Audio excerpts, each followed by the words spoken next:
Allez, c'est parti pour ce premier quart final. Avec 4 places à aller chercher. Comme tout à l'heure, des demi-finales. Pour l'instant, c'est Maxence Poulain.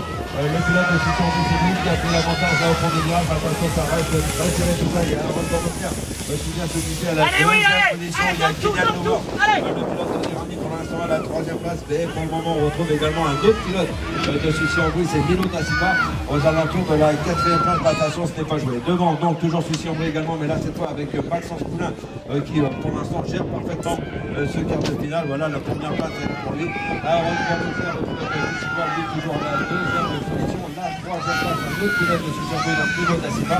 Et la dernière place qualificative, attention, ça va se jouer entre les deux pilotes de rallye, mais c'est principalement donc Kylian Lower qui devrait prendre cette 4e place.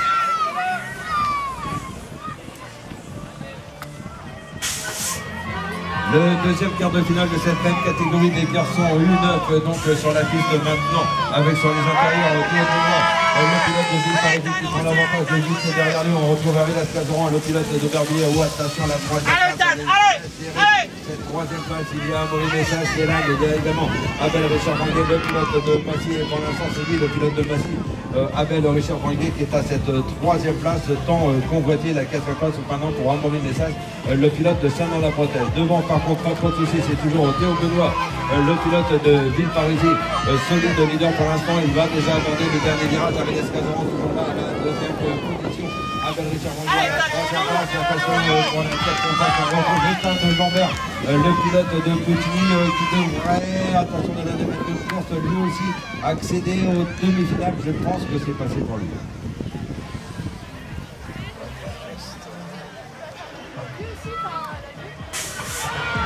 Allez, encore un quart de finale dans cette catégorie du garçon aîné sur le 403 pour être très précis. Attention à son intérieur, le pilote de l'histoire qui a pris directement l'avantage. Allez, on retrouve Léo Edouin, le pilote de Monzon à la 2e place. C'est toujours Coury qui est là également. Le pilote voisin à la 3e position. Et pour la 4e place, on retrouve Julien Galland, le pilote de Ville-Parisis.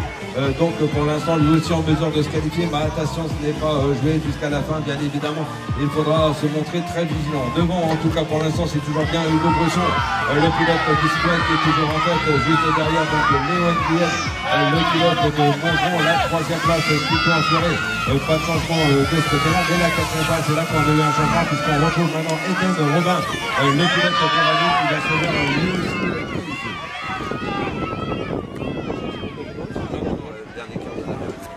Elle est par terre. Elle est par terre.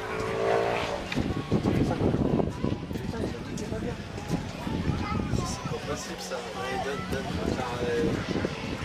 Les mecs, la bière c'est pour boire hein.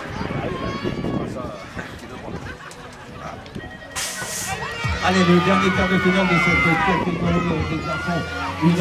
Et attention là pour les intérieurs à Mani.